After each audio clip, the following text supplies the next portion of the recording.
Hi, everybody. Today is Saturday, November 29, 2025, and our dear friend Mark Sleboda is here with us. Welcome back, Mark. Nima, thanks for having me. It's always an honor and a pleasure to be on Dialogue Works.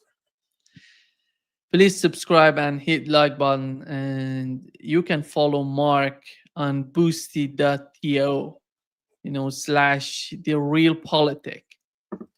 Go there and follow Mark because you're gonna find a lot of stuff. I see every time because I get the email whenever you put something on your Boosty, and I think you're gonna find a lot of information there, and you're gonna enjoy that. Please go there and subscribe. Mark, let me start with what's going on right now between Russia and the United States and the talks, the 28-point plan, then 19 plan and 22. Nobody knows how many points do they have right now in the document. It seems that they handed over a document to Russian government to study to see Finally, what's yes. finally exactly after all this chaos. What's so amazing to me that Ryabkov, which I consider him one of the most intelligent, smart officials in Russia. He said that we are not going to play with these dirty games that they're trying to put out there. But how do you see the whole case of Ukraine? Because in my opinion, it doesn't matter what is in that document as long as they're not, you know, aligned with what Russia wants in Ukraine, because Russia Yep. is the winner. Russia is the winner of what's going on in Ukraine. They have to decide what do they want from the war in Ukraine, and how do they see the neutrality of Ukraine in the aftermath of any Ukrainian settlement. What's your understanding? What's your take on what's going on? Yeah, I agree. Sergei Ryabkov, he is kind of the bad cop of the Russian foreign ministry, right? He's considered to be, maybe the number two with the foreign ministry. A lot of people think he is going to follow whenever he's allowed to step down. Um, but Sergei Ryabkov, he's very he's whenever Russia needs to put out a hard line position, needs to punch home their points to their their adversaries, countries they once called their partners, right? It's Ryabkov who does it, and he made clear in the last week that Russia was not making any concessions, that it's already made enough concessions, right? And Trump himself actually said that this week. He was asked by a journalist, what kind of concessions is Russia going to make? And Trump's like, well, the Russian concession is they agreed to stop attacking and taking more Ukrainian territory, and that's it. I mean, that's how much leverage they have over Russia, which is to say, effectively none. In this, in this, at least in this particular situation with Ukraine. Um, yeah, the Russians are kind of, I think they're sitting back at the moment, and they're watching the Trump administration just flail around haplessly, like like like a chicken running around with its head cut off. Um, there's no, quite obviously, the Trump administration does not have the leverage or control over the regime in Kiev, over the Europeans, or even over the US government that they would need to put through any peace settlement. And I think that last bit needs to be stressed. And Putin actually highlighted this, right? He highlighted that the main problem with the peace negotiations now, he said this in Bishkek in a press conference of a meeting of the Collective Security Treaty Organization.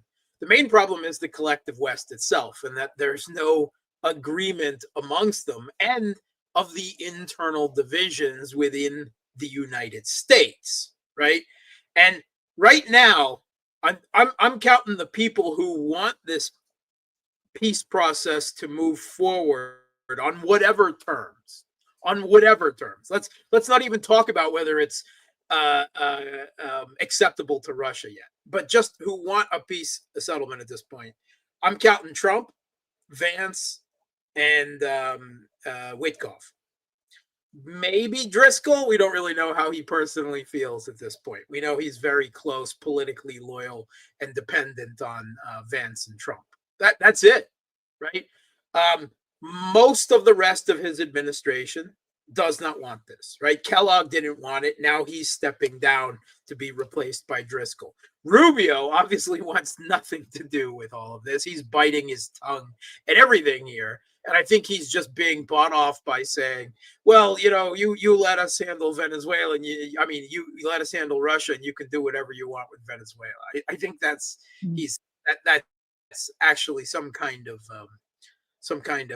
agreement. Mark, I think we can say that 75% of the administration is neocon.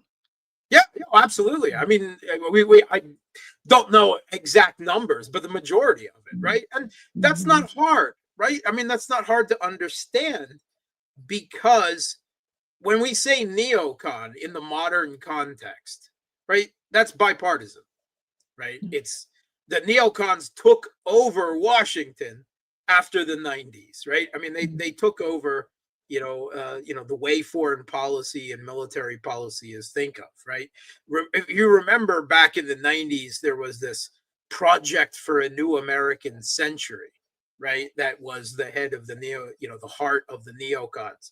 Well, there's a new think tank in Washington today, the Center for New American Security, which is the new project for a new American century, except it's bipartisan, right? It represents both a consensus on both sides of the Coke Pepsi divide in the U.S. political theater, in pursuit of U.S.-led Western global hegemony and primacy.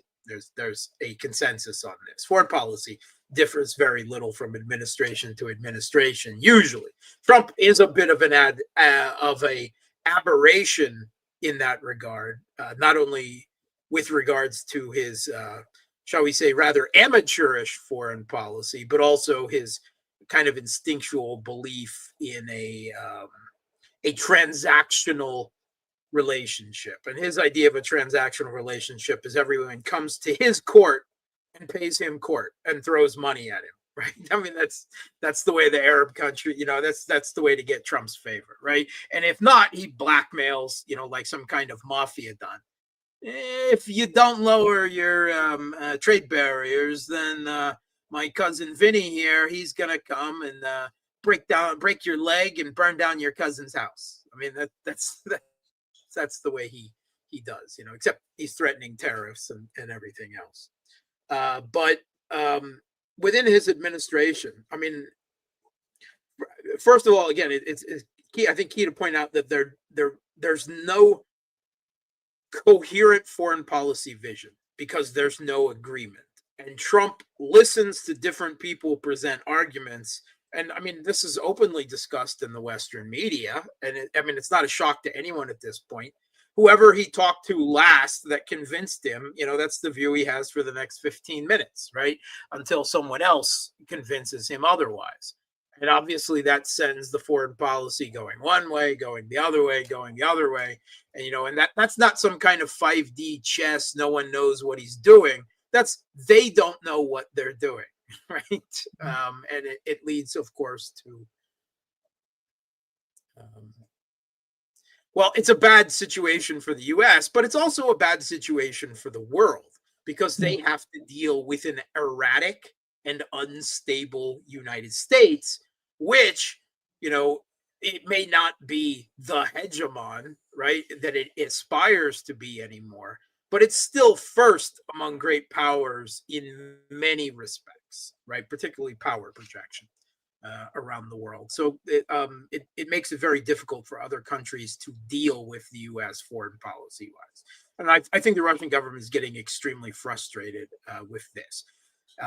It's clear that, from what we've heard from Lavrov and Putin over the last few weeks, they're frustrated.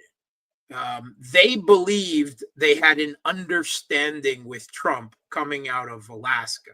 Not a deal, right? There was no deal, but there was an understanding, and they want that understanding to provide the foundation for any diplomatic settlement of the Ukrainian conflict, if such a thing is even possible moving forward.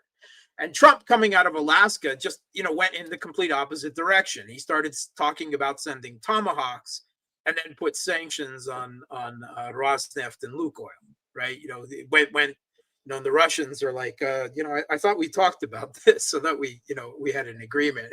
Yeah, but then I talked to these guys, and they told me something different. And then, well, okay, then things didn't turn out like they said, and now I'm switching back this direction. But I don't actually have the power to move my own people, much less the regime in Kiev, much less the Europeans, much less the mainstream media. I mean, because in the U.S., I mean, you've got the people within his own administration who don't agree with this. You've got the deep state, right? The blob, as Ben Rhodes called it, the permanent bureaucracy, right? Whatever you want to call it. The security services, the State Department, the Pentagon, even the military-industrial complex, right? This is the foreign policy consensus in and out of office, and then quite obviously, the majority of both houses of Congress, both political parties, are not behind this. He's only got a fringe minority, and the one that he really, Marjorie Taylor Greene, whatever else I may think of her, which is not much, but she was like the one person really vocal about this in the House, and he just completely alienated her, and she's resigning or whatever at this point. So both parties in both houses of Congress are against this. And on top of that, the media is against it. And the media, the fourth estate, it's called the fourth estate for a reason, because it is a primary political actor. And it has been an ideological driver, like a whip crack, right, for this entire conflict. Why haven't you sent these weapons? What's wrong with you? Don't you believe in Ukrainian victory? I mean, it has literally been like that. So all of them are against this, on top of, the regime in Kiev, on top of the Europeans. So he just doesn't have the willpower or political capital to force through some type of settlement that, yes, would be favorable to Russia, because the facts on the ground in reality are favorable to Russia at this point. And Putin made clear, we don't need this. We are meeting the goals of the special military operation on the ground, right? And we will meet them militarily, right? It may take a little longer. It may cost us, but we are doing it, and we will finish it. We will see it through. And we have no doubt about that. In fact, because then we don't have to there's not any pressure on us to make any messy compromises, right? We get to dictate terms. We may actually prefer that solution at this point. But, we're not uncivilized, unreasonable people. If we can meet our goals, or at least some interpretation of them, right? Diplomatically, we're willing to do that. We know the rest of the BRICS, the BRICS big, right? China, India, Brazil, South Africa, they all are in favor of a diplomatic option if such a thing is possible. So, we try to present ourselves as being, the adults in the room, the elder statesmen, right? That are, at a different level, not playing these dirty games, as Ryabkov put it.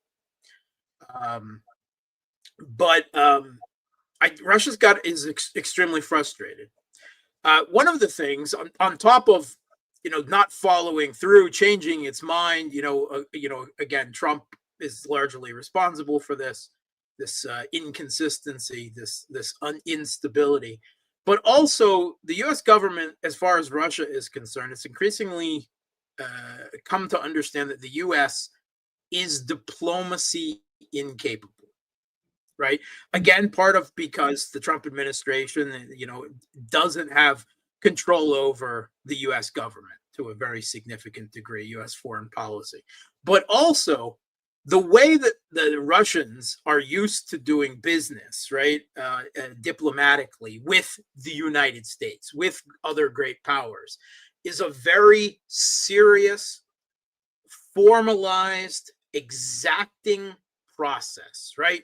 You build up diplomatic teams, they consult, they come up with draft documents, these are played back, right? And then maybe there's some back channels, and then there's some revision, right? It's a very exacting, formalized process. And Putin highlighted again this weekend. It's not just this is the way I want to do it. This is the way it has always been done, and it is the only way to do it, right? Because we can't have a handshake, a wink, and a nod in a smoke back of a smoke-filled room, right? On an informal meeting, and that's not acceptable for the level of politics of great powers, right? We first of all don't trust you any further than, well, I don't want to say any further than Putin could throw, because Putin probably, judo flip could probably throw him a bit, more further than I could anyway. But they just can't rely on the U.S. or the West, right? So they would require an even higher level of formality and some type of international legal mechanism that would bind the West to what they agree to, as personified with the U.S. at least, because frankly I can't see it. I mean, the U.S. pulls out of, I don't know, the short and intermediate, the anti-ballistic missile treaty, the short intermediate range nuclear forces treaty, the open skies treaty. They don't want to renew New START. They pulled out of the JCPOA. They were laughing up behind their hands all the time at Minsk. That was enshrined in a UN Security Council resolution and international law. You see what's happening with ceasefires brokered by the U.S. With Israel, as Israel is bombing Gaza every single day. I mean, there's nothing to trust. There's no ability of trust, and again, for serious diplomacy, right? The level of professionalism and exacting detail and work, the Trump administration lacks the patience. It lacks the attention to detail, and lacks the professional capacity to conduct diplomacy at that level, and that's a real problem. And it's not just a problem for Russia; it's a problem for the rest of the world too. I mean, China's got to be right now. There's an informal agreement to put the trade war between the U.S. and China on pause, right? To take a step back, but it is quite definitively not a final settlement, and China's got to engage with this, in the U.S. as well at some point, and I'm sure this whole process isn't giving them a warm fuzzy about conducting serious negotiations with the U.S. either. Mark, before getting into details of what's going on, how do you see the way that Russia sees the whole agreement, the whole settlement? If something happens, let's assume that they're going to get some sort of settlement in Ukraine. How do you see? I think that's a wrong assumption. First of all, yeah, I think it's a wrong assumption. That is an outside, unlikely. Since you've mentioned the yes.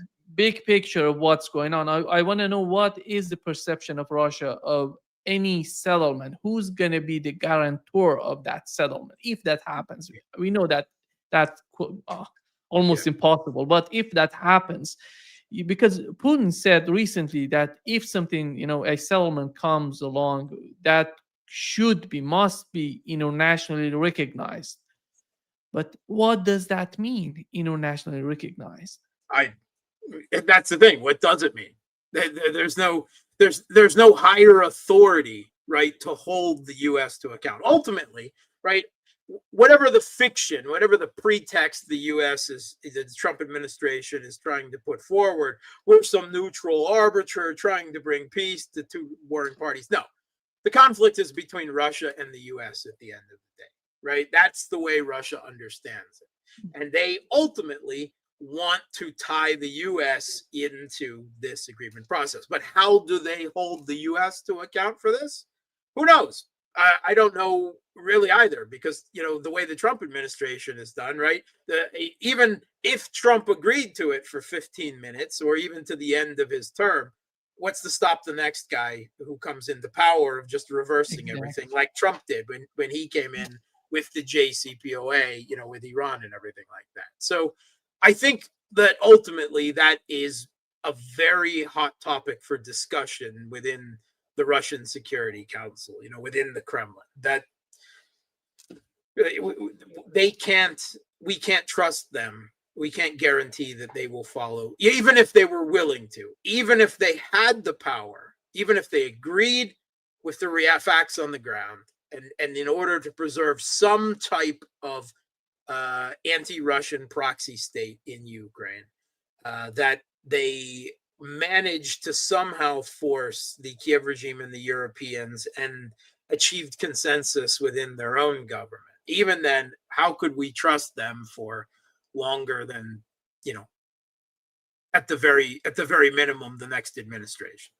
I don't see so either. And I know it is in Putin's nature, his cautious, legalistic nature, to look for a diplomatic settlement. But I think they've been disabused of that is really possible. I think to a very large extent, they're going through the motions at this point. They don't believe that the West is even capable of agreeing on anything, right? Because anyone can blow it, right? If the Kiev regime doesn't agree, what are they going to do? If the Europeans don't agree and continue funneling arms in, right? That's not an agreement. That doesn't settle things. Then so the U.S. would have to get its ducks in order. That's supposedly what's happening now, right? Before the U.S. formally presents this as a negotiation with Russia. And there's this narrative in the Western media that this is some type of Russian document that was palmed off. This is nonsense, right? This is absolute, complete nonsense. It was crafted by the U.S. It was crafted, it appears, by Witkoff and Kushner, like on the back of a restaurant napkin, for all the professionalism that is in this, right? And it has a few sweeteners tossed in, like they called up in Dmitriev, and said, "Hey, how do you feel about this?" Right? And that maybe informed a few points in the document. But ultimately, if you boil down past everything, this is once again an ultimatum for a ceasefire on the current contact line, with vague promises of some peace settlement down the road, right? That obviously the Kiev regime in the last week has denied everything in that 28-point plan that might be acceptable to Russia. So there's nothing here. It's a circle jerk. It is a circle jerk, and Russia's just looking back and saying, "What the hell is that? What the hell is going on?" And then shrugging and going back to the battlefield. That's ultimately. They have to maintain a diplomatic game, right? Because again, it keeps the rest of the world, the global South, the BRICS majors online, right? And they need them on their side, right? They have been. That has been one of the big. Russia's not only won the economic war in the sense of the attempt to strangle them economically and destroy their economy. They're winning the military on the battlefield, but they've also won politically the diplomatic war to get the rest of the world on one side or the other, right? That the U.S. tried to do and failed to do utterly outside of the West. And Russia needs to keep the rest of the world viewing them as, we're the responsible ones, we're the reasonable ones, we're always willing to engage in diplomacy. It's these crazy, people who don't, have their feces together over here, that we've got to deal with. And you understand, because you've got to deal with them too, right? Tariff wars and everything else. So that's how Russia keeps the rest of the world trading with it. That has kept up its economy, which keeps up its military and its political system. At the end, that those trade relations are vitally important to Russia continuing all of this, or the other way around, of strangling them and stopping it. So, but I don't think Russia has any hopes at this point, really, for this process. I think they're going through the motions for diplomatic form. But I think they're seeing how incompetent and how little political capital and willpower the Trump administration, at least Trump himself, because I don't even think we can talk about the administration because they're not unified. Trump and those close to him don't have it.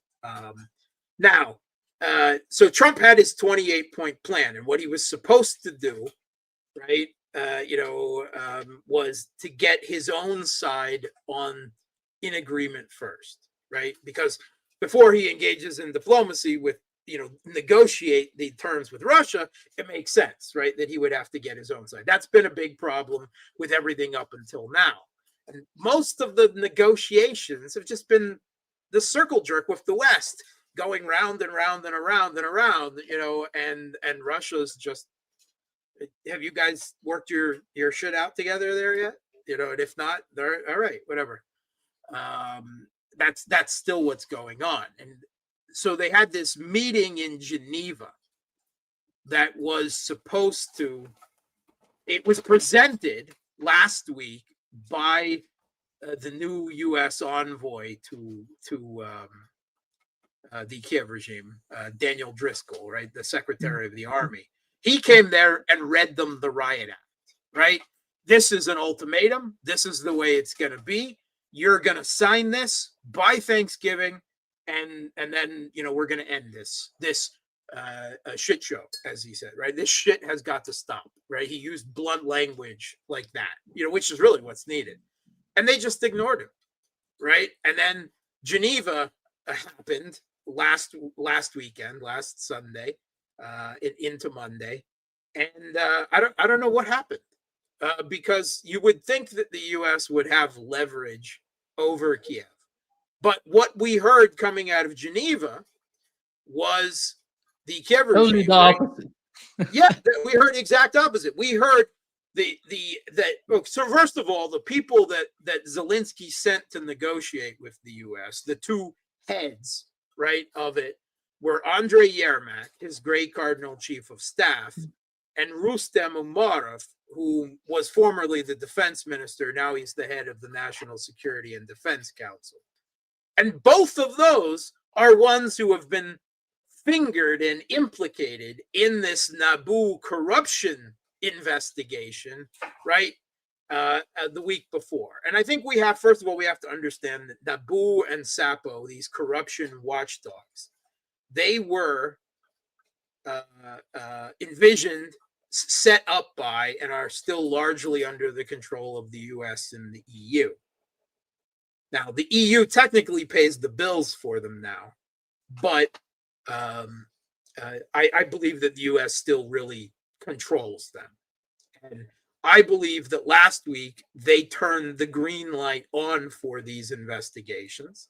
And then the Geneva, that whole talking started. And then they went to flashing yellow, pause. And then after the Kiev regime came out of Geneva saying that Trump's 28-point plan is extinct, it's dead, we conquered Trump. That's what they said. They declared victory coming out of this meeting. And they basically said, we're not agreeing to any territorial concessions, which, at least according to what we saw in Axios, was a big part of this 28-point plan, at least the version that was there. They said, we're not going to agree that anyone can tell us we can't join NATO. We're not going to agree to any limitation of the size of our military, demilitarization. And we're certainly not going to allow anyone to tell us how to do our own political system, denazification, right? So nothing. They agreed to absolutely nothing. And they demand a ceasefire, right? Again, what Russia has always refused until the end of a diplomatic process. And that was them strutting around all week saying, this is dead. This is moot. We have a 19-point 28-point plan or a 22-point plan now, different, but the 28-point plan is dead. Forget about it. That is what Yermak said to Simon Schuster in a big piece in the Atlantic, where he strutted around. Well, I believe that what we've seen in the last 24 hours is the Trump administration strike back, right? Because Yermak, they just took his head. He's gone. The all-powerful, the people that said was the real power, that some people said on the Ukrainian side was the real power in Ukraine, right? Zelensky's gray cardinal chief of staff, who was all-powerful, right? They use this bromance term, Zermak, Zelensky plus Yermak. They were inseparable. He was the really one working everything behind the scenes. He's gone, right? Yesterday, just a day after he declared victory and strutted around saying the Trump plan is dead, it's extinct, investigators broke into his house in a big public display. And within hours, we had the word that he had, quote unquote, resigned, right? He was fired, by Zelensky under what seems to me, it has to be pressure from the United States. I don't think there's any other way to read it. Now, we know that the U.S., we had articles in Politico going back a couple of months already saying that the Trump administration was really tired of Yermak, right? They viewed him as an obstacle. And nothing came of it at the time. But I think we see the fulfillment of that now. We also know why now, a couple of months ago, Zelensky was doing everything he could to take personal control of Nabu and Sapo, right? Because they knew this was coming. They understood, they have their own intelligence within their own, regime, and they saw Nabu and Sapo building up the case to bring them all down. And they tried to seize control, and they were stopped from doing it by, well, at the time it appeared to be the Europeans, but it's almost certainly the United States as well.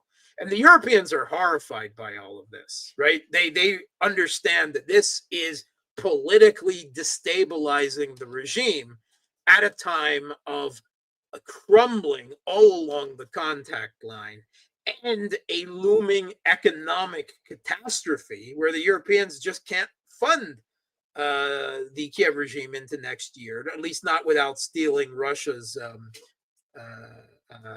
assets, which would allow them to extend the regime's life for another year and a half, maybe. That's it, a year and a half tops, because Belgium and Euroclear are still resisting on that. And then Trump's peace plan came out, and he actually put a block on all of that asset seizure too, because in his peace plan was how he was going to take control of that. He says, of this money, of this 300 billion, a third of it goes back to Russia. A third of it goes to reconstruction in Ukraine, right? If you want to call it reparations, right? But he also said the Europeans have to cop up an equal 100 billion that they don't have for reconstruction in Ukraine. And the rest of it goes to Trump, goes to the United States.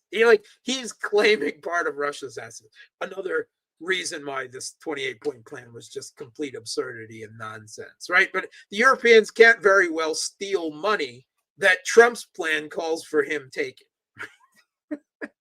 So they were furious about that. They were all upset, and they just don't know how to deal with this situation now, because their entire methodology for dealing with Trump in his second administration to prevent the reemergence of the transatlantic rift that occurred during his first administration is just to roll over and play dead whenever he says anything, and then try to manipulate the situation behind the scenes, out of the public eye, right, to bring him online.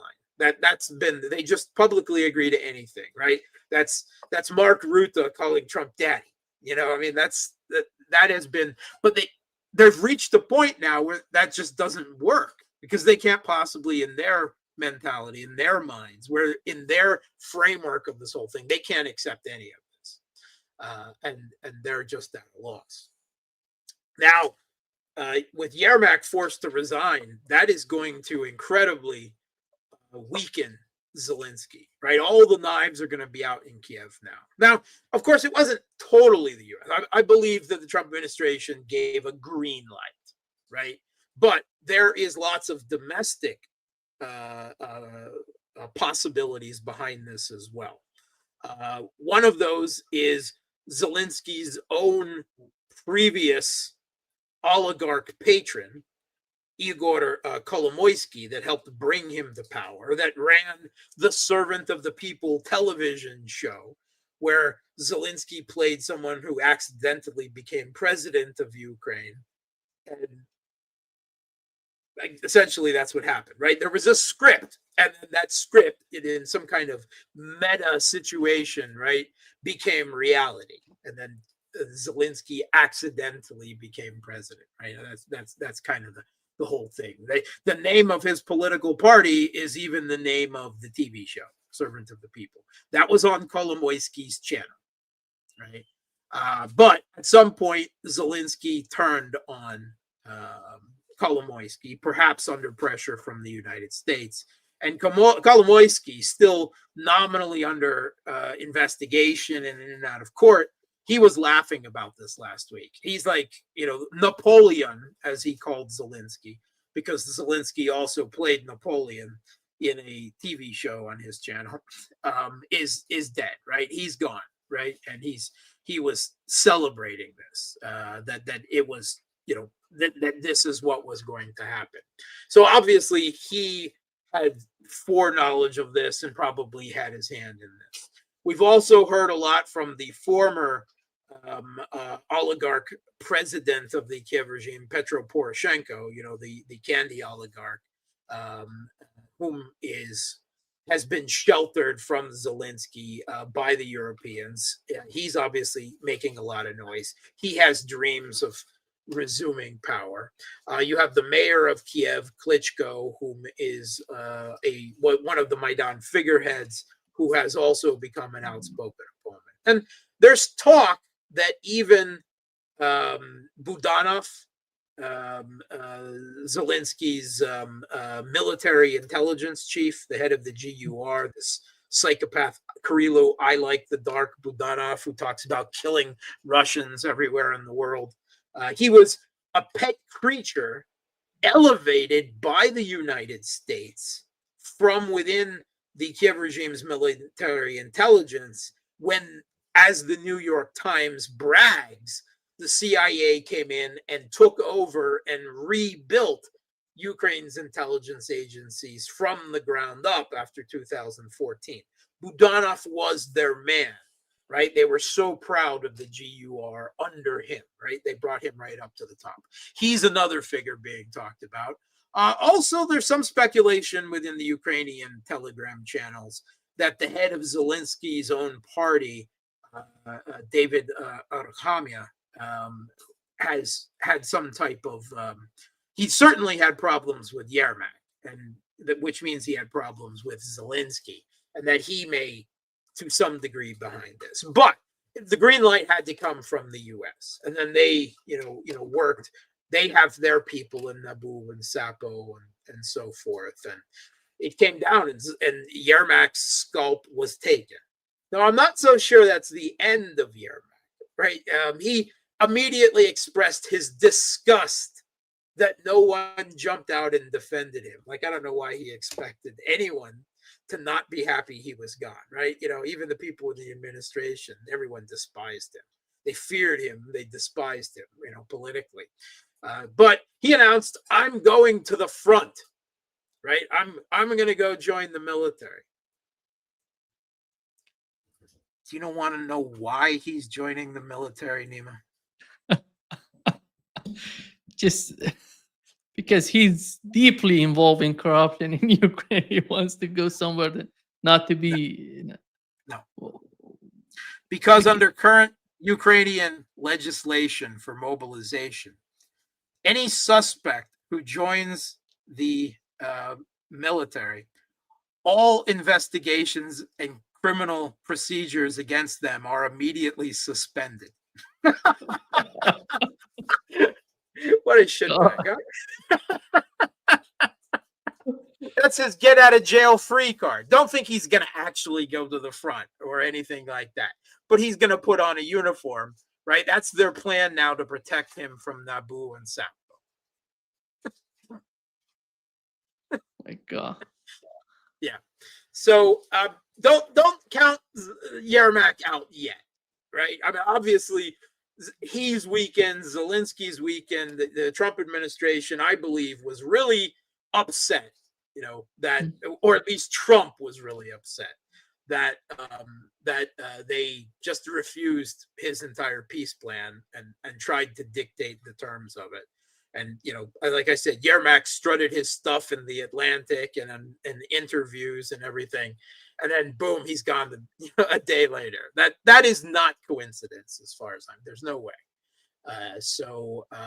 But this is all these political intrigues that, at the end of the day, are moot, because none of this was going to be acceptable to Russia anyway. Now, this is amusing. It's terribly entertaining. I don't know, at least to me. I think to a lot of people too, right, that are paying close attention to this. We all love to see Yermak get his just desserts, right, and Zelensky flail around. And, just watching the haplessness of the U.S. government is, I don't know, it's endlessly amusing to me anyway.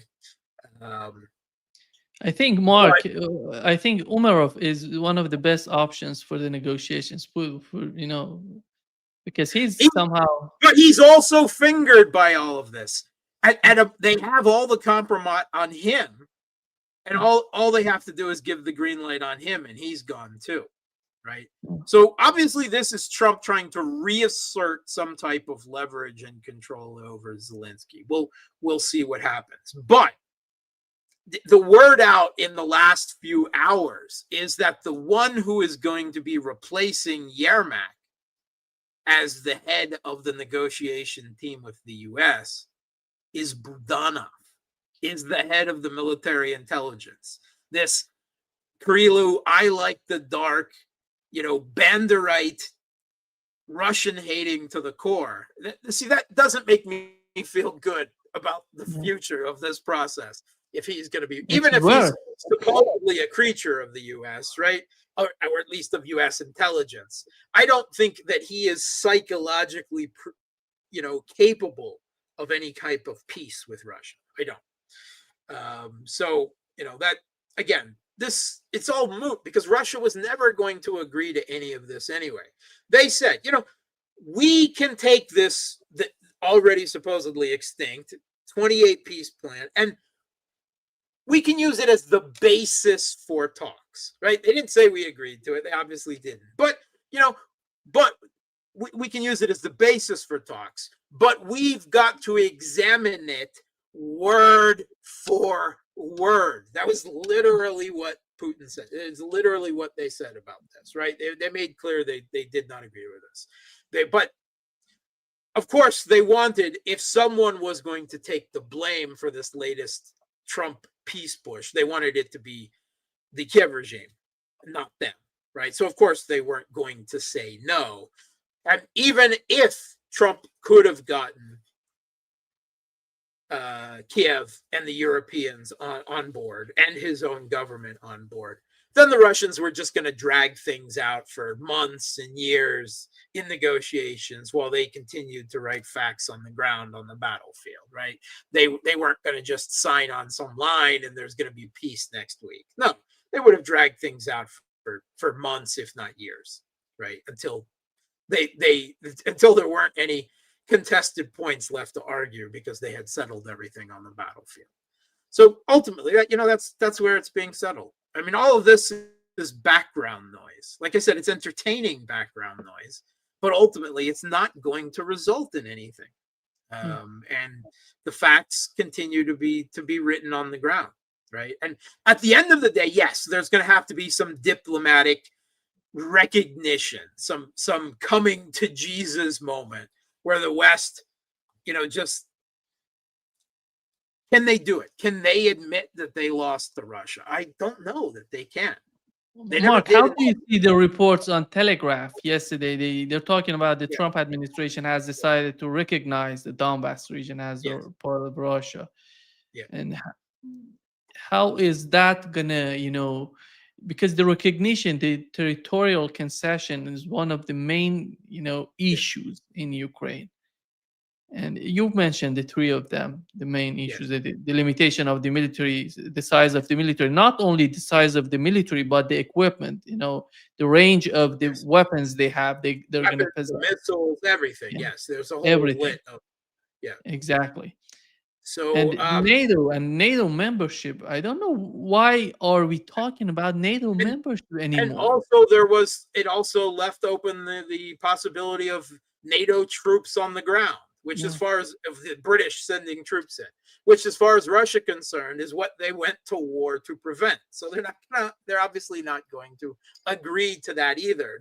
No NATO, no Ukraine in NATO, no NATO in Ukraine. No, nothing to do with each other, right? That is just not acceptable to them.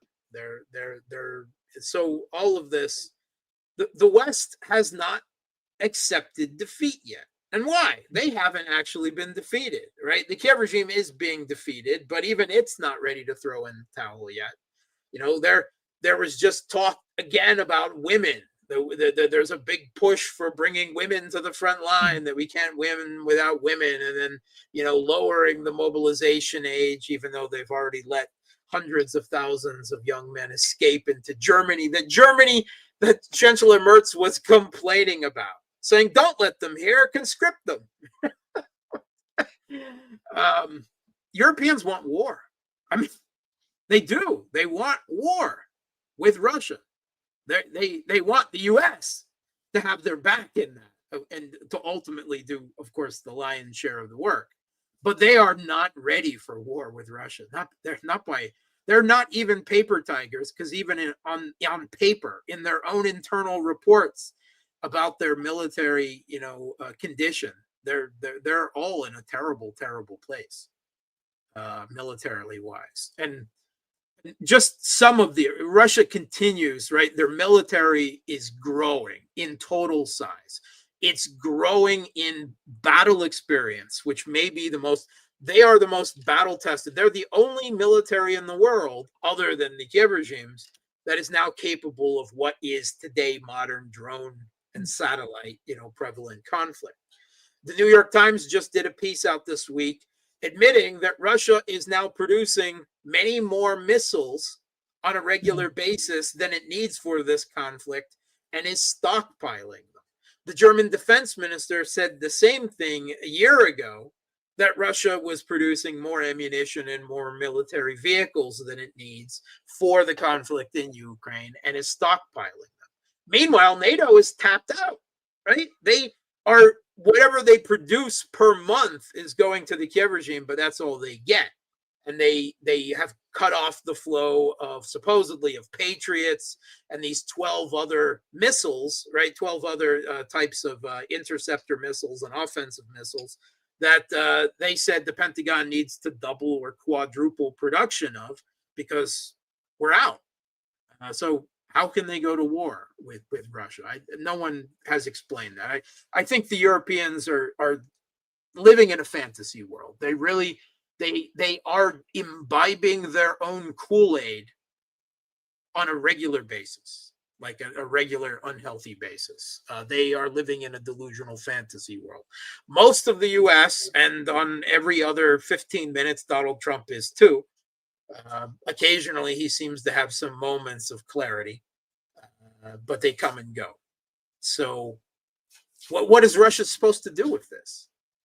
What are they supposed to do? They know what the facts are, and Putin he's increasingly confident, right? He understands what the real situation is. His only concern is that apparently Western leaders, either through not being properly informed, or more likely through willful ideological denial of facts and reality, they are just incapable of any type of diplomatic settlement. So there's no other way for them to do this.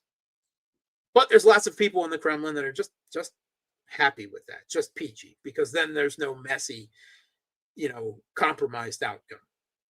It may take a while longer and it will cost us more, but in the end, it will be better. And I actually, that's where I am. I don't want a diplomatic settlement at this point because it would sully.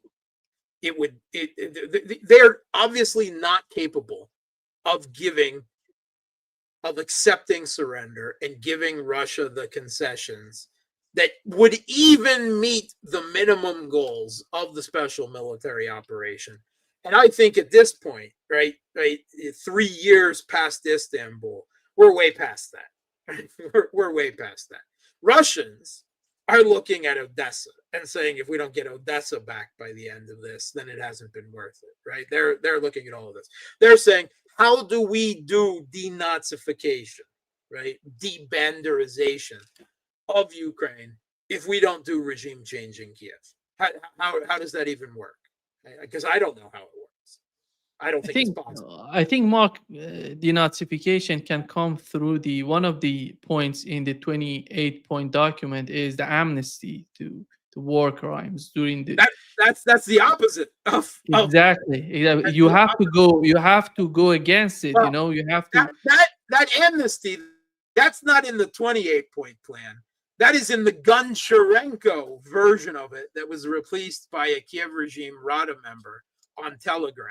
That wasn't in the 28-point version that Axios had. So who even knows they don't even know what version they're working from at this point. So now there were two interesting points of contact between Russia and the US.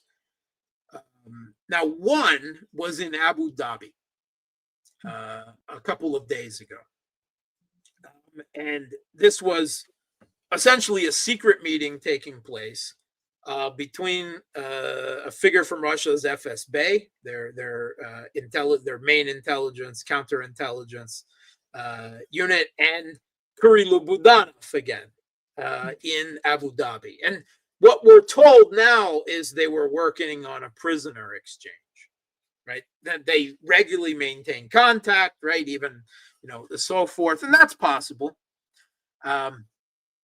It's also possible that the prisoner exchange they were talking about was someone more important than just the common soldiers, because I can't help remember that this episode outside Bakrovsk, where the Kiev regime sent 3 Black Hawk helicopters full of special forces, supposedly under the personal direction of Budanov, and did what? It seems clear to me they were trying to extract someone from Bakrovsk, and they failed to do so. So maybe they were then trying to get them back diplomatically at the table. Maybe someone from NATO. I can't imagine who else would be that important that they would throw away 3 special forces teams trying to get back. But anyway, for whatever reason that we'll never probably know for sure, they were meeting, and supposedly, obviously tipped off by the Ukrainians or by their own intelligence, this new Driscoll showed up there. He gate crashed a meeting between the Russians, the Russian intelligence and Ukrainian intelligence in Abu Dhabi, a supposedly secret meeting, and just showed up. And the Russians were very surprised. And they're like, hey, we're glad to talk, but I actually don't have the authority to speak on any political matters, right?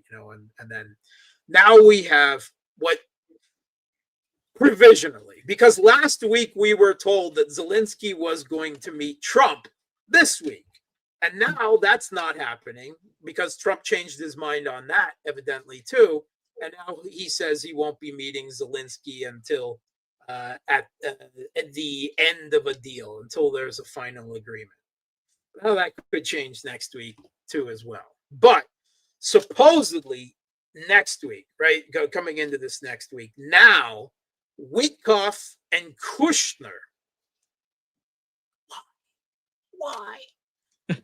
Kushner are supposed to be going to Moscow to discuss this peace plan. Again, Russia doesn't regard this as a peace plan, right? They don't regard this as a draft. They said this. This is not a draft peace agreement. This is some talking points as a basis for further negotiations. There's not anything that they're ever going to sign, that looks anything like that. I'd be very interested to see who the final U.S. delegation is. Is Marco Rubio there? Because if not, then how serious can it be? Is Driscoll there, right? As the new envoy, right? Supposedly personally, politically loyal to Vance and Trump. But you notice again who they're sending. This is not officials from the State Department. This is people personally loyal to Trump, Jared Kushner and Witkoff, whom one are personally loyal to Trump and that he believes he can trust, and two, presumably, don't have the excessive ideological, exceptionalist, anti-Russian baggage that comes with someone who has made their way through the State Department, through the deep state, right? I believe that's the same thing with the selection of Driscoll, at least to a lesser extent than the normal people. But three, they're also amateurs, right? So the second point is kind of good. The third point is not, because they don't know what the hell they're doing, right? And this 28-point peace plan, right? Speaking of something as legally binding, what does that even mean in international relations terms? Because I have studied international relations theory, and I don't have any idea what they mean. I mean, are you talking a UN Security Council resolution? But we see how the U.S. and the Europeans throw them around like they don't mean anything anyway. So what is legally? That sounds like the language of a real estate developer. Oh my God, that's what Witkoff actually is, right? So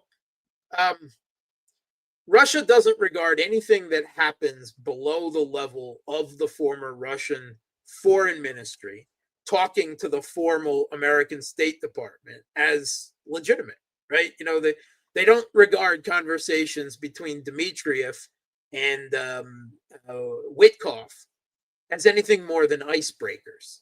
That's just not the way they do business, right? They require a lot more than that. And the Trump administration just seems frankly incapable of it. Trump can't trust his own people, his own State Department, right? And his hand-picked loyalists don't have the professional capacity to see this through.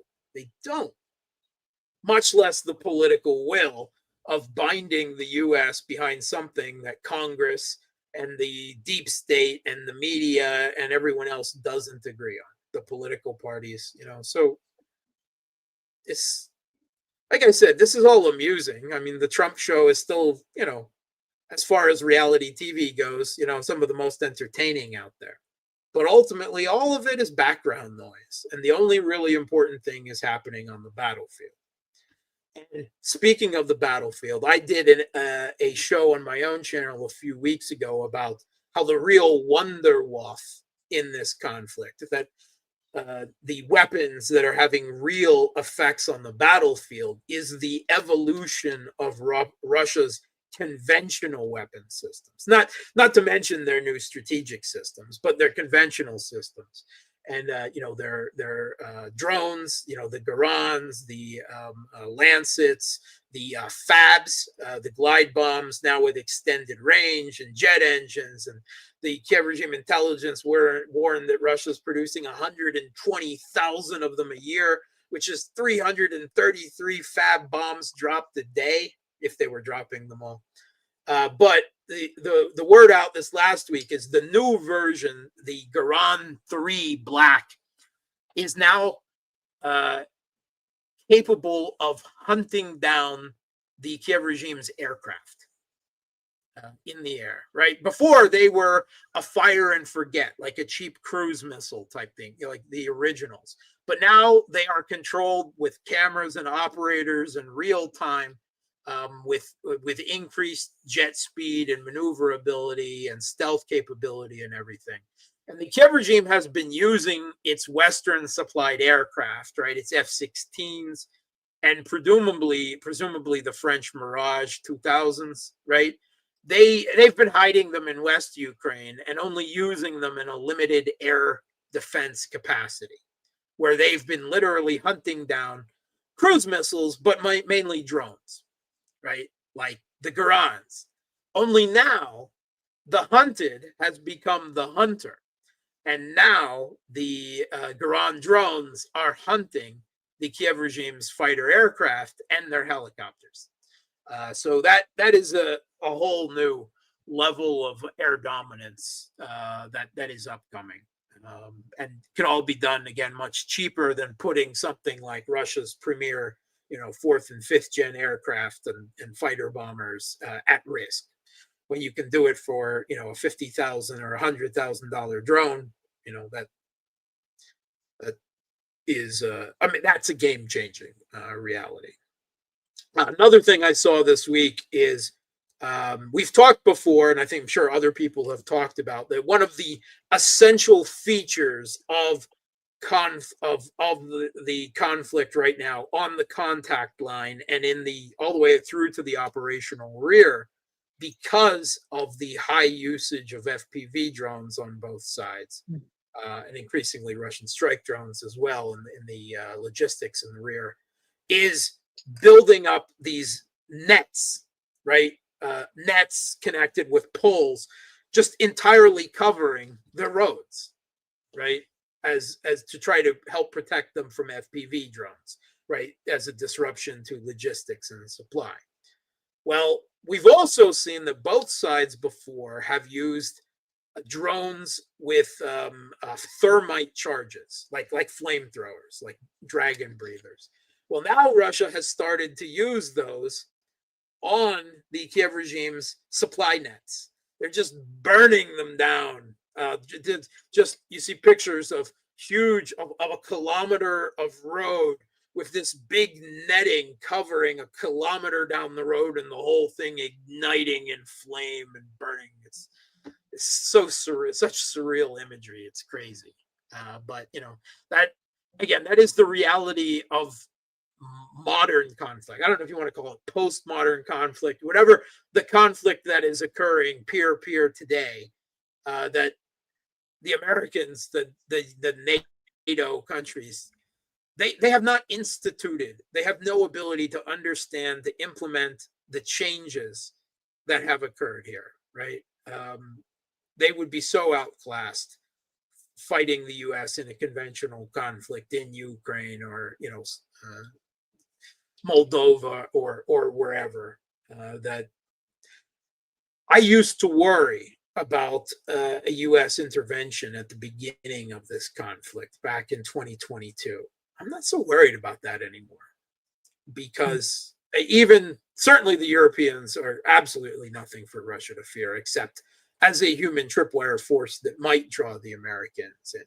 But I no longer even see the Americans as capable of even presenting a serious challenge to Russia on the ground in Ukraine. I mean, Russia's not going to attack the U.S. in Mexico, right? It's in Russia's own backyard, in their own type of warfare, right? Yes, everything is advantage, but it was the U.S. who picked that fight, with this whole thing since 2014 to begin with. So, I'm increasingly less afraid. There's always costs. And speaking of costs, we've had a new escalation just in the last 24 hours. The Kiev regime has used unmanned, uncrewed water vehicles, water drones, surface drones, to hit 2 oil tankers that were bound for Novorossiysk in the Black Sea, right, or off the Black Sea, to pick up oil, and as part of Russia's quote unquote shadow fleet, otherwise known as their fleet. Even though at least one of the tankers was not Russian flagged, not Russian crewed, just part of the international oil trade, but they were both struck by Kiev regime, surface drones, and they took significant damage. That's a whole new escalation, because we have not seen that type of attack by either side on civilian ships. That was kind of an unspoken agreement. Now, Russia has struck ships that it was sure were bringing weapons, into the ports. Usually they wait till they actually get into the ports anyway. But this opens up now the very real possibility that there's just going to be a complete escalation to attacks on ships from either side in the Black Sea. This is the footage of what. Yeah, footage of it. Yeah. So obviously it's a soft target. It's an oil tanker, but like I said, this has not been hit before. So now does Russia go after Ukraine's commercial ships or NATO commercial ships bringing stuff into Ukraine? That's a whole new escalation of this conflict that we have not seen before. Now, also, Russian facilities, energy facilities, the Caspian Gas Consortium facilities in Novorossiysk, right on the Russian side of the Black Sea, were also hit. And I haven't seen any pictures out of it yet, but I did hear a comment in quotes supposedly attributed to the Caspian Sea Consortium, which controls that, that says damage beyond repair. That doesn't sound good. Here's the thing. This isn't mostly Russian gas.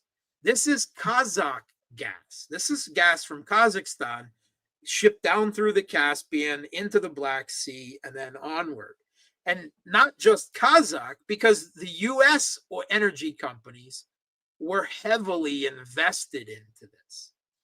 Heavily invested into this, right? And Russian energy companies to a smaller degree as well. But the fact that the Americans and the Kiev regime could not help but knowing this. So this is speculation right here on my part, pure speculation. But I'm seeing a timeline where the Kiev regime, right, with Yermak out in front, says that Trump's peace plan is extinct. We beat him. We conquered, the beast. Trump gives a green light to Naboo, and Yermak is gone the next day. And that night, the Kiev regime attacks energy facilities that it knows that the U.S. is heavily invested in. That isn't even really part of Russia's energy system. It's part of this gas consortium's. It just runs from Kazakhstan through Russian territory onto the Black Sea. So I'm not going to put it past Zelensky to order a hit back on the U.S. after, again, speculation, but I think very good credible speculation that Trump ordered a scalp on Yermak's head. So there may be, some infighting, some serious infighting going on at this point. It's at least a possibility. Just tossing that out there. And to all of that, I have to say that, yes, obviously the attacks on the ship, Russians' oil ships, right? What can happen in the Black Sea can also happen elsewhere in the Baltics, and there's all kinds of potential for World War III out of a situation like that with other European countries involved. And even without that, right? Insurance costs go through the roof. Ships that are, not Russian flagged, which is the majority of them participating in the trade, the shadow fleet, won't want to put their ships at risk if the Kiev regime starts regularly attacking ships. So this is a whole new economic threat. Again, Russia can find workarounds to it. It cannot use the Black Sea. It can do everything out of the Pacific. But, that's all costs. It's all costs. But with regards to the potential for the U.S. and Kiev taking blows at each other, whether politically with Yermak or if something really did happen in this regard with respects to this Caspian Sea Consortium, for that, the Kremlin's got to be like, popcorn, watch the show, because that's all kinds of destabilization of the enemy from the Russian perspective. They're fighting each other, at least to some degree, on political level, possibly even now this level. It's at least something that they have to consider. But just all kinds of crazy escalation, all kinds of desperation. speaking of desperation and the dirty war, we've spoken, Ignatius wrote about this in the Washington Post, how increasingly, as they're incapable, as they're being defeated on the battlefield, on the contact line, the Kiev regime would return to double down on asymmetric warfare, right? On assassinations, on terrorism. Something that has been occurring in Moscow and the Moscow region in the past few weeks is there is now dozens of incidences where small items like ruble banknotes or a wallet or a Snickers bar or a mobile phone are laying on the ground. And when someone comes to pick them up, like a 9-year-old boy who picked up one of them, and then they explode and blow off his hand. Wow.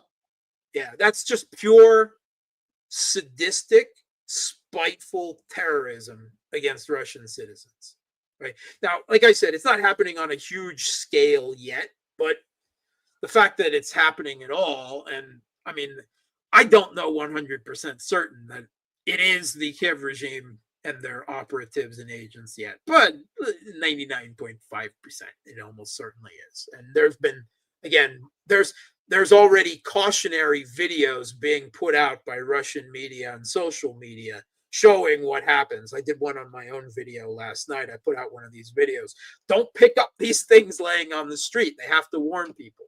This is just like what the Kiev regime did in Donetsk for years, where they littered the streets of Donetsk with pedal mines that they fired and detonated remotely that, look like, if you don't know what you're looking for, they look like leaves on the ground.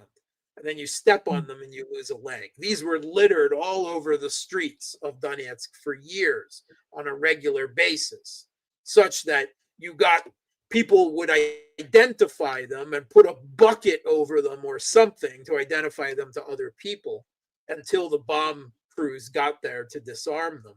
And that became a regular facet of life in Donetsk for years until they were pushed out of that artillery range just in the last year.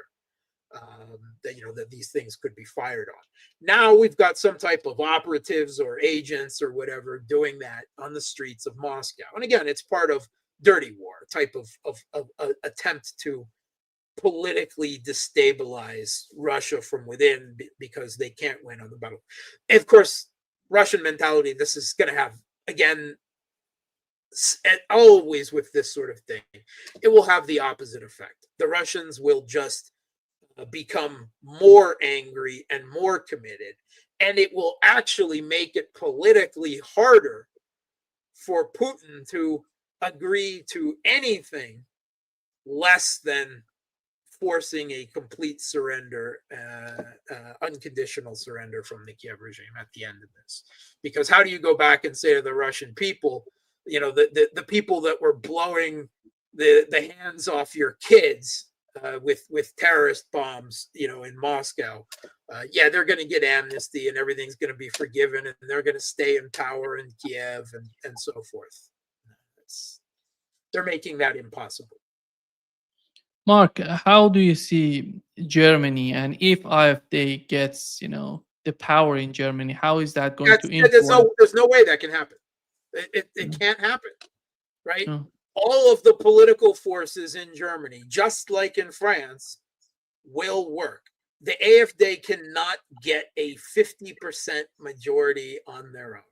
And there are no other political forces that will form a coalition government. How about the left joining AfD in terms of the foreign policy of Germany? We know that the left is, Sarah Wagenknecht, if I'm pronouncing her name. Yeah. There's no possibility of that happening politically. That's the lions laying down with the lambs. It's sorry, there's no possibility of it. For the sake of the future of Germany, they need to do that because the future there is no future of Germany. There is no future of Europe, right? It's John Mearsheimer did a piece on that. He actually went and came and spoke to the European Parliament and talked about the bleak geopolitical future of Europe. A very interesting I don't want to say discussion, but a very interesting lecture that he tried to give the Europeans upon what they were facing. I recommend anyone watch. Europe is, this is even admitted this week in major publications, in the Telegraph and elsewhere. The Europeans are slowly coming to realize, or at least some of them are, that they are not a great power, that they are not a significant geopolitical actor anymore. And increasingly, they're not even a powerful economic actor, right? They're facing recession and bankruptcy in the UK and France. The UK just announced that it's going to start selling off diplomatic facilities around the world because they're so cash strapped. Europe they've committed suicide. They've committed economic and geopolitical suicide with this, right? And, the US may be faced with a loss here, but the majority of the consequences, certainly the economic consequences, will have to be borne by Europe, not by the Americans. In fact, European companies, they move to the United States where they can get relatively cheaper energy to continue, doing what they do, energy intensive industries. That was something that's been written about in the Wall Street Journal and elsewhere, of European big industries moving to the US. So, the Europeans have no hope. It is far more likely that the AfD would be banned by the German government than them ever coming to power. Right? I mean, if it came to it, that's, they've discussed it quite openly before, but there's no possibility of the AfD coming to power in Germany. There is a greater likelihood of the National Rally Party coming to power in France, and that's also very unlikely, right? Now, the UK is another story, and it's not, of course, not the same situation because the Reform Party, Nigel Farage's position on the Ukraine conflict is a little more nebulous, but at least that would be a major political change. There is suddenly the possibility of the next elections, if things stay as they are now, of the Reform Party coming out of nowhere to win government in the UK, which would be a political watershed moment for them. But they're in a very bad political and economic place in the United Kingdom, and they're still largely in denial about it, which is very, I guess, says something about their political mentality, their media, and everything else. But they're not in a good situation, and I'm sure, given what they've boasted and claimed about before, that these attacks in the Black Sea that just occurred were done under their direction, because they've basically been in charge of that theater of the conflict, and they've boasted about it, and so forth. So at Mark, the same are they still in Odessa? I'm talking about the British. Oh yeah, sure. I mean, Russia hits them whenever it can reliably get their locations and everything. But sure, they're they always show up there like an unwanted plague. You can't drive them out permanently. So almost certainly in Odessa, Yeah, it's so complicated. Yeah, they're facing economic and political collapse at home, but they're still driving to war with Russia in the Black Sea. It's crazy. It's absolutely crazy. But that's where we are. We had comments. The French defense minister complained the other week that the French need to come to terms with the fact that they may have to sacrifice their children to fight Russia. What's that? That's their mentality. The European political elite, not the European people, but the European political elite, are frothing mad and desiring of war with Russia that there's no way they can possibly win right now. They are living in a very weird and very dangerous fan fiction alternate reality world right now. And that makes them dangerous. right? To the rest. Of course, at the end of the day, there's always the at the back is they can drag the U.S. to their defense into whatever. And I'm not so sure that that's necessarily true anymore. Certainly, it's not completely reliable under Trump, right? Even if the rest of the U.S. government wanted to come to the Europeans' rescue, they'd have to bump off Trump possibly to do it or something like that. I don't know what the situation. All I can say is if I was the Europeans, I would not want to count on the U.S. coming to their defense in a conventional conflict with Russia and Ukraine, right? But that seems to be what they're trying to do. Yeah. The I whole mean, game is about this. they're trying to restart conscription in Germany, right? As of the start of this year, Macron is talking about some new voluntary medical or military draft as well. I mean, they're preparing. They're not doing a very good job of it military industrial wise. I'll say that. I haven't seen enough that I can really say that anything is beginning to actually pose a threat in that direction. They're talking a lot, but the money's not there, and the industrial capacity isn't there. But it doesn't stop their mouths from running a mile a minute, fantasizing in publicly about they want war with Russia. They're mad. A war they can't win. Yeah, exactly. How does Russia deal with that? It's like put your rabid little yappy dog back on a leash, because we don't want to have to, put it down. Yeah. Mark, when it comes to the situation in the Middle East, and with the that Israel has attacked Lebanon, they have assassinated the They chief of cannot staff. possibly attack Lebanon. They have a ceasefire with Lebanon, don't they? Everywhere is ceasefire, but they're fighting each other. Try to find a country around Israel that Israel hasn't bombed in the last 2 weeks. Yeah, exactly. It seems that we've learned from the news that Donald Trump gave the green light to Israel to attack Lebanon. Yes. And Gaza and everyone, Syria, in Gaza every day. Yeah. How we 2 days ago they have sent a fighter jet, invading the airspace of Iraq, going to the borders, close to the borders of Iran, fueled by, refueled by the American planes. How do you, because look at the situation in Venezuela, look at the situation in the Middle East, the way that the Israelis are behaving, look at the way that they're dealing with the situation of Ukraine. It's unbelievable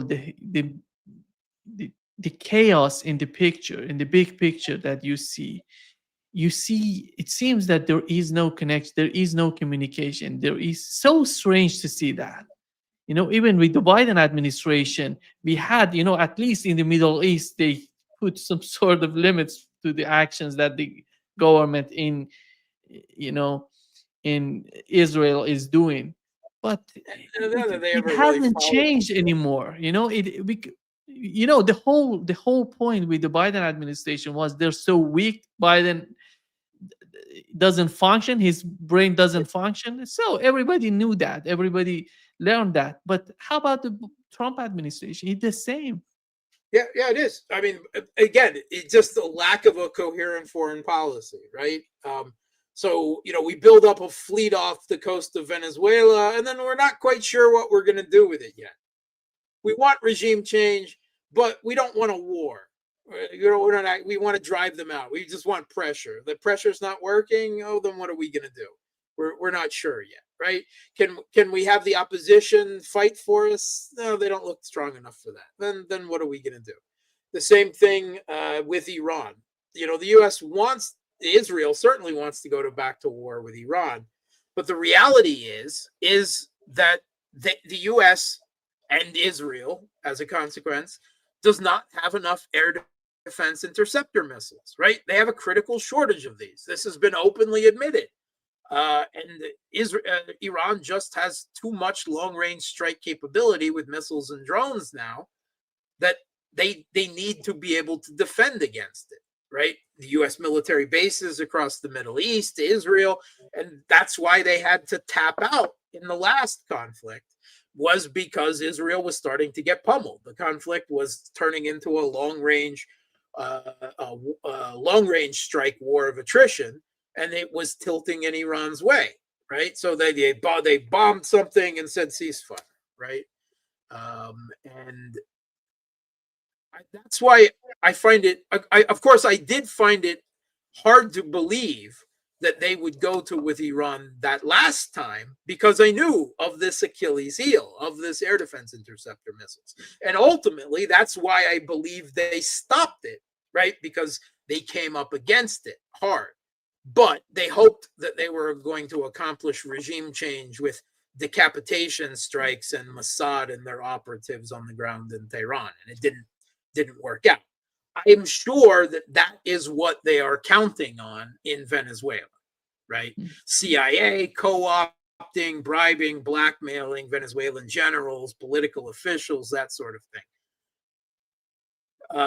So far, I mean, they've been sitting off the coast there now for a couple months, and they haven't done anything. So maybe they're not getting enough traction in the Venezuelan military to do this. I don't know.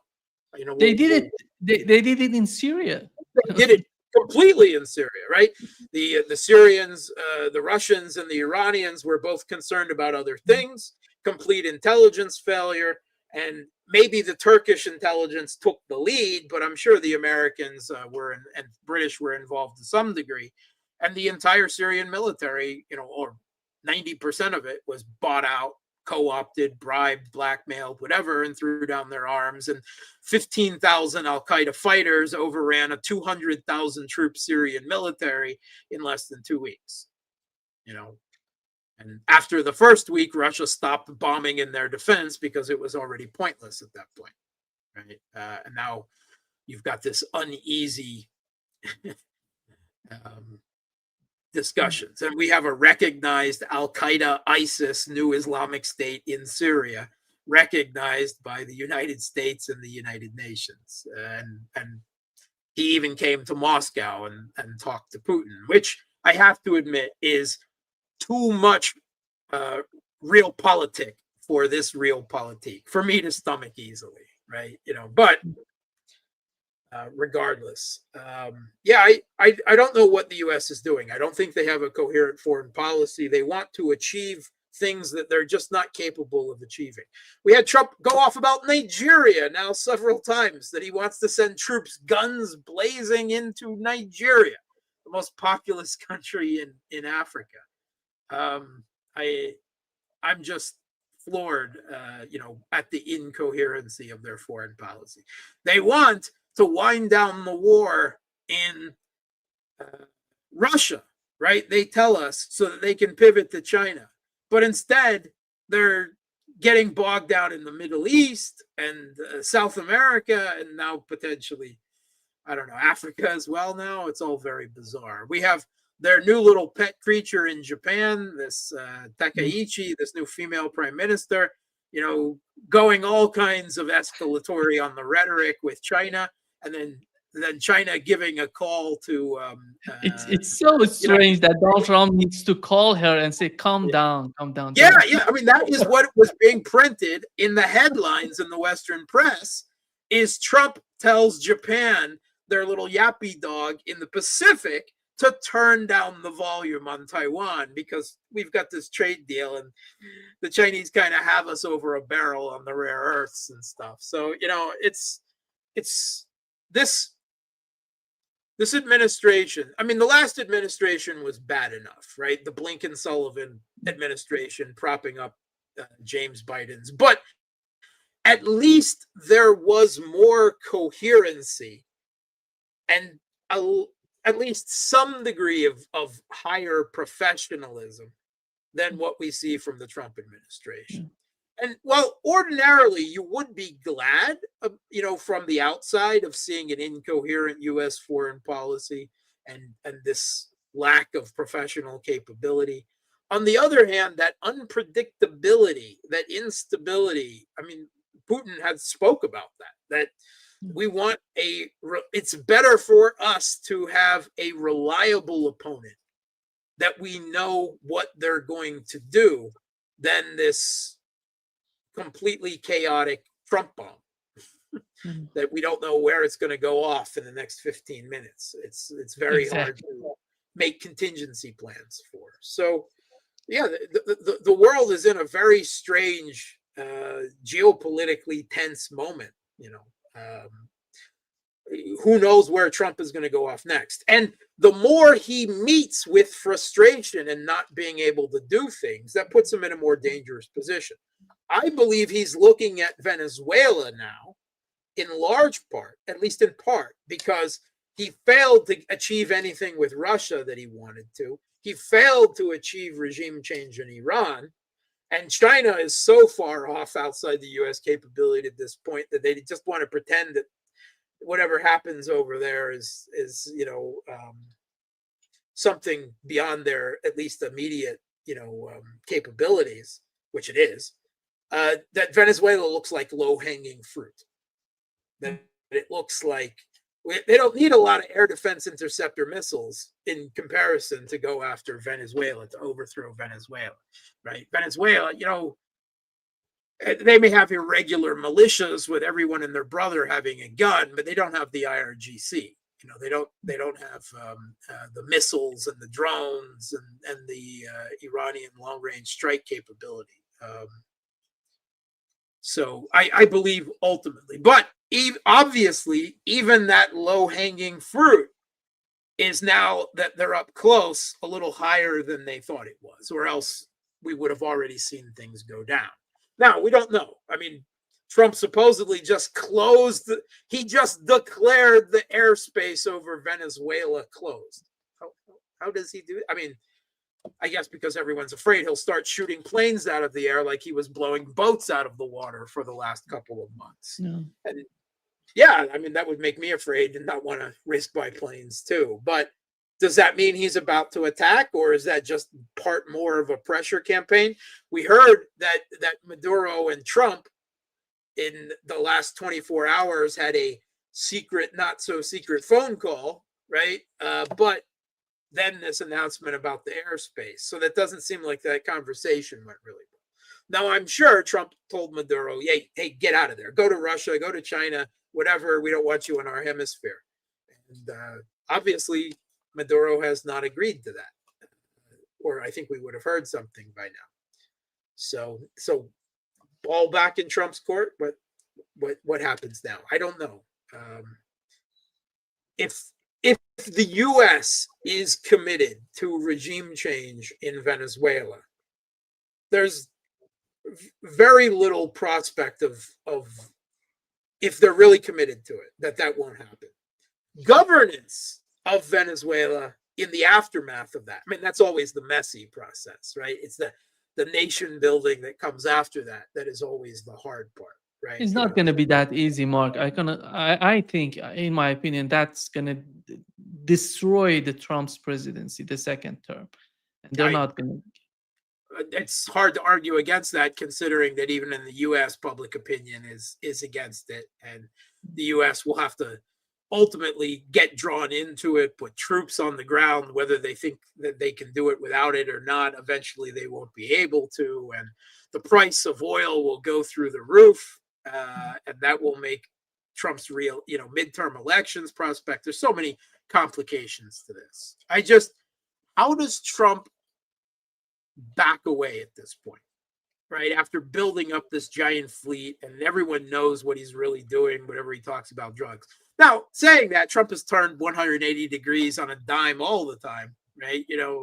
So I guess he can just do anything because he's Trump, but it's still going to put him in an awkward situation so it's hard to see him not doing something. But ultimately, if you are in Russia or China and you are a cold-blooded, real realist, you see the possibility of the U.S. getting bogged down in a conflict in Venezuela that will further turn the rest of the global South rabid against you. And that could potentially have energy repercussions that would affect the United States very badly, domestically. Yes, obviously Russia and China have a friendly government in Venezuela, and they understand it's the largest proven oil reserves, and they don't want the Venezuelan government overthrown by the United States. But on the other hand, if the U.S. goes there, it's not like they can really stop them. And it might be a case that, of course, that the U.S. gets a lot more nasty blowback from that than certainly the U.S. seems to be expecting from it. That's at least, what I have to see from the Russian-Chinese perspective. From the Chinese perspective, right, the continuation of the conflict in Ukraine is the very best thing for them, because the U.S. keeps wasting more resources, and the West does in general, rather than actually pivoting and confronting China on the other side of the Pacific. Gives them another 5-10 years, right, to build up their capabilities so that the U.S. can't even dream of I already believe that China's well past their capability in the Taiwan Straits and the South China Sea, but to make it even more so, where even the craziest Americans can't imagine. We already saw Rand put out a paper on saying, hey, maybe we shouldn't give up on this containment and conflict thing and think about how we can coexist with China. And then a couple months later, they withdraw it under pressure because evidently you're not even allowed to say that. It's sickly amusing. It pushes my black humor buttons. I don't know about yours, but the U.S. is in such a condition of hegemonic imperial overstretch at this point, and they just still haven't. There was a belief that the Trump administration had come to some type of understanding of the costs of hegemony and primacy, and was at least trying to do things a different way, if not end the pursuit of them. But we don't see that. No, they're not doing that. They're all incoherent, all over the place, intervening here, thinking about intervening over there, not quite giving up on this one here. So they're all over the place. They're absolutely chaotic. I think I'm sure.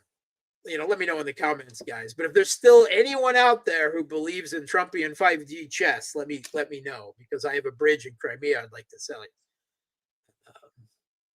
It's incoherent. It's incompetent. That can possibly be dangerous.